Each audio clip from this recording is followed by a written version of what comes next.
Prepare to be captivated by the business story of the week, hosted by me, Shaheen Shan. Join us on a journey through the twists and turns of entrepreneurial triumphs and setbacks. Immerse yourself in the narrative and witness the magic that turns dreams into reality. This is Business Story of the Week. Welcome everyone. Welcome back again to Business Story of the Week. You know how it is. We bring you the best in the business minds and entrepreneurs and everything that you guys have come to love about this show. Today, we have quite an interesting, I think he is quite interesting as far as his background is involved. Doug is a distinguished motivational speaker with a dynamic background in business, sales, and comedy. So he holds an MBA in marketing management and an honorary Doctor of Laws degree. Doug's career spans over 30 years, leading and managing sales marketing teams in the IT sector and renewable energy sectors. Notably, Doug has been instrumental in propelling 3 startup technology companies to achieve over $35 million in sales. And he has coached and mentored sales organizations and executives in over 50 countries. So we really have a man of the world here in our hands today, guys. So uniquely, Doug is also a graduate of the Players Workshop of the Second City, one of the world's most prestigious improvisational comedy schools. So naturally, you guys can imagine that this unique combination of skills has made Doug a sought-after speaker, delivering an engaging and impactful presentations wherever he goes. And today, Doug is going to share us his story, his success, and his humor. Doug, how are you? How's everything today? And it's glad to have you here. Josh, thank you very much. It's a high honor and privilege to be on the Business Story of the Week. Doing great. Happy New Year to you and to all your listeners and subscribers. We're going to have some fun today. Absolutely, Doug. I'm very interested. I'm going to jump right into it because I'm very, very interested in this part, the aspect of your dynamic background, right? So, you are a graduate of a comedy improvisational school, and I can only imagine how much that impacts your success when it comes to sales. Can you talk to us a little bit about that? How has your background in improvisational comedy influenced your approach to business consulting, into sales consulting, and your overall speaking endeavor as well? Thank you very much, Josh. So the backstory to that is I had been a sales executive in the informational technology space, and I had hired some talent for, back then, one of the world's largest computer shows, Comdex, in Las Vegas. It's morphed now into CES, but they had a Canadian Comdex, and I hired some talent. I was in charge of the show. I was the VP of sales for Boca Research, and I hired some great talent, creative talent that worked the booth. And this gentleman, Jim Ince, was an incredibly bright individual, but he was also had a great sense of humor, and we became fast friends. And before I continue on with that story, I ascribed early on to a quote that I heard relative to luck. The luckier I am, the harder I work, or the harder I work, the luckier I am. But the one that resonated with me, luck is the residue of design and when preparation meets opportunity. So just being mindful and aware when opportunities present us, personally, professionally. So this opportunity in Toronto, when Jim said, "Hey, you've got some talent for comedy, specifically improv. Why don't you get some professional training? You live in Chicago. Chicago is the home of Second City." So I took it upon myself and signed up for their 2-year program, Creative Expression Through Improvisation. And it was a really big ask because it met weekly in Chicago. I was traveling, so 2 years of big commitment. But it was probably the most impactful educational experience from a variety of different perspectives. Improv is not stand up where you memorize and practice your delivery and your set. This is in a troupe, 6, 8, 10, 12 team members on the stage in the moment. And the number one cardinal rule of improv is saying yes and. Yes and to an idea. So you get an idea, the audience shouts it out, whatever that may be, and then you as a troupe have to think in the moment, in a nanosecond, to have a logical beginning, middle, and end, make it humorous. But the easiest thing to do in comedy and improv, which we don't do, is go to the gutter, 4-letter expletives, but keeping it clean, intelligent, and saying yes and to share that energy.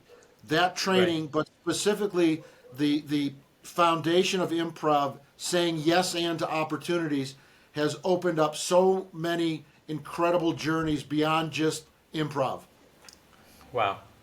Doug, that is fantastic. That is very interesting. I love how, first I want to highlight what you talked about luck and the opportunities that it has presented to you, working hard and where, luck, preparation and opportunity meets, right? And how it has led you down to improv. And I love also how you've highlighted for our audience how improv works in the sense of kind of like a symbiosis of a group of comedy presenters, right? And I can only imagine how much of that translate into sales and into what you do in general. And you mentioned that it's a journey. You mentioned that it's become rewarding, one of the most rewarding things that you've done. Given your extensive experience, we're encompassing everything, experience in sales and marketing, leadership, your improv experience. What strategies have you found most effective when it comes to how you teach your executives, your organizations, when it comes to driving their sales growth? What do you think has been the most effective factors? I think the most effective factors for a world-class sales organization, and I look at sales talent and I ascribe to this saying: A's hire A's, B's hire C's, and C's put you out of business. So I want to be an A+ sales leader that is driven by honesty, integrity, that creates a sales culture that attracts A talent. And the default for me, everything emanates out of honesty, integrity, hard work, and service to others, and mutual exchange of values. And I adhere to servant leadership, the pyramid. I'm not at the top. My team, the customer is the first, then my team, then me. Everything is spent in pursuit and support of my team of A players to support their customers honestly, with high integrity, working hard, having fun, and winning.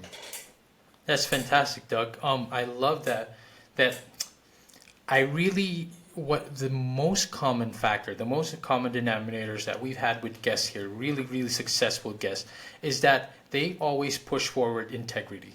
And I have a little bit of a sales background as well. And this is something that we really push forward, and really that I've seen with the most successful salespeople is people who are practicing integrity. And I love that you guys practice that you push that. And that's the first thing that really is really forefront of what you talk about.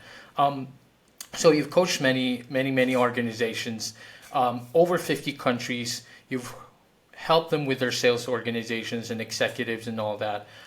I'm really curious, like from a global perspective, right? A global business perspective, what unique challenges and opportunities have you observed in the international market? How much more different is it? And how do you adjust with all those, differences when it comes to sales organizations overseas or perhaps in the US only? How do they compare, and how have you adjusted?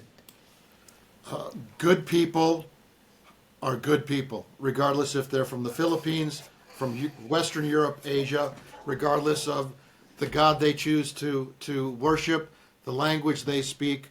So for me, everything starts and stops with high integrity, honesty, and with the truth decay that we're experiencing with social media and people claiming this is truth, that is truth. Yeah. But being honest and coming from a place of honesty and integrity, because you don't have to justify ethical behavior. And then trying, when you're working with a global sales team, my last position was a VP of global sales and marketing with Clean Energy Associates out of Shanghai. And I managed an inside sales organization, project management team in Philippines. I had a sales team in India, Western Europe, China. Good people are good people. Honest people are honest people. But trying to, A, understand their culture to the best of my ability, understand what drives them, but being at least aware of their culture and those cultural nuances so Right. I can really lead and help manage them in the most effective way. Doug, I really love that you keep highlighting integrity, good people. Is there a particular way? This is just a little tangent question for me. Is there one particular sign that you always see that you can tell that if you see that at this person, you can know that, like, okay, this is a person of integrity?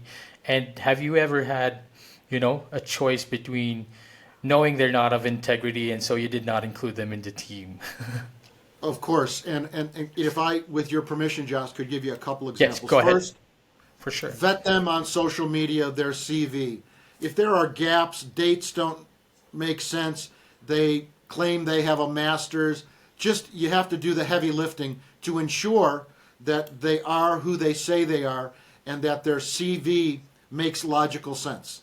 And then after that, have a interviewing process, however you define it, to expose them to your culture, understand what's important to them, making sure the compensation plan, the benefits, all those things.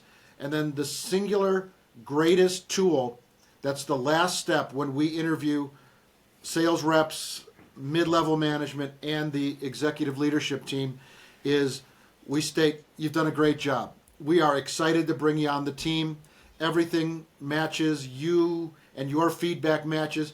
What I want you to do is on your phone, I want you to create a 5-minute or less video and answer 2 questions. Why should we hire you, and why do you want to come to work for our company? If I'm hiring a sales rep, a regional manager, or a sales leader that can't do a basic 5-minute video that's intelligent, creative, impactful, if they can't do that on a phone, how are they going to do that in front of a client or an executive? Absolutely. That makes a lot of sense. And that is a good, like, kind of filter, right? Like, if you cannot do it on your phone, there's no business. There's no point into continuing on this. And that seems like a great way to just kind of gauge the person right away, right? And then to see that, oh, how much are they really saying? How much are they actually, how much do they mean what they say? And how, again, like, it all comes back, I imagine, that you guys use it to gauge if they are very honest people as well. Honest and good people. Doug, Because go ahead. you don't know the true cost of a bad hire. You bring somebody on who is not honest, has a high degree of integrity, work ethic, skills, education, passion, get along with people. My point is, what's the real cost of a bad hire? You bring somebody on board, even after you vetted them, that is toxic, that can, ruin your culture and demotivate people. The true cost of a bad hire, it's huge. It's huge, Doug. I feel like it's more detrimental than most people think, because in the sales world, it's all about, like, it's a lot about numbers, right? But sometimes a lot of times, the truth gets muddled in those numbers. It doesn't matter, right? Just put the numbers up there. It doesn't matter how you get it done. I love that you guys push that forward. And knowing that there's a leader like you, an international global leader like you, pushing sales strategies and consultancies like that, I think is a great way to include in this show, and I'm sure that the audience will love. Doug, we're nearing the end of this. I just have one more last question for you, and this is to dig deep more into and allow the audience to see more into your sales expertise. I wouldn't call it expertise. I'd probably call it mastery. You're probably one of the masters by now, Doug. So I wanted to get your insight on what you think of the future of sales and marketing. This is, of course, based on your vast experience, your successes, and all these sales and marketing strategies that you've taught and conducted all over the world. How do you see this industry, particularly in the context of evolving technology and this, rapidly expanding global market? What do you see in the future of sales and marketing? The future of sales and marketing. Have you ever heard of the Flintstones and the Jetsons? Yeah. So you can't be Fred Flintstone anymore. You have to be George Jetson in terms of technology that's rapidly evolving. And due to the pandemic, trying to sell in the pandemic, acquiring the skills from using video, but that has really changed the expectations for buyers. They want less of their time to be devoted to a live meeting. Many purchasing agents, executives, I'll give you 15 minutes on Zoom, which used to be an hour, hour and a half. So really homing in on being crisp and adding value when you're interacting with clients. But first and foremost is you can't be a Flintstone, you have to be a Jetson and understand the evolving landscape of technology. Sales enablement, CRM, video conferencing. There's a great new tool now called Otter AI, which is a bolt-on to Zoom or Teams. It's amazing. It captures all the notes, transcribes it. That's $120 a year. I don't have to take cryptic notes. I can allow that tool to allow me to focus on the magic of the client. And then ChatGPT, DALL-E, Tome, AI, all those tools. Now AI, people say, how do I use AI for selling? Pretty simple. It's essentially free. Typing in buyer persona for an insurance executive, challenges, using all those. So my point is, you have to be adroit and skilled in maneuvering these very inexpensive but huge productivity tools. And if you don't continue to invest in those tools and your digital suite beyond being hardworking, competitive, an honest person, you're not going to survive because that digital tsunami is here and it's not leaving. Precisely. You can't stop it. It's just going to come, right?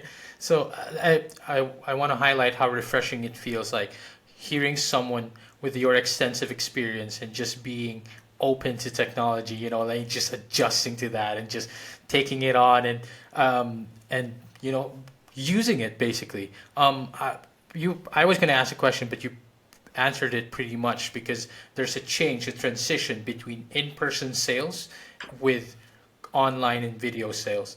And, some people would say that you can't make the same connection online anymore as the same that you would sell in person. But I feel like you felt like you answered that, like being more crisp, offering more value, because time is limited. And I feel like you guys have really bolstered that part of your repertoire. You bring up a great point, Josh. You're younger and better looking than me, but salespeople my age, 50 plus, sold a certain way. This is the first time in the history of work in the United States of America that we have 4 different generations working together. I was doing a program for some crypto gazillionaires in South Florida. And one thing that struck me, one of those 25-year-olds, when he was making his reservations on United for a flight, for a rent-a-car, for food, he said, I don't care if I ever talk to a human being again. They want to do everything on their phone. So my point is, if we're older, I have to understand the Gen X, the Gen Zs, the baby boomers, the millennials. They consume data, work differently.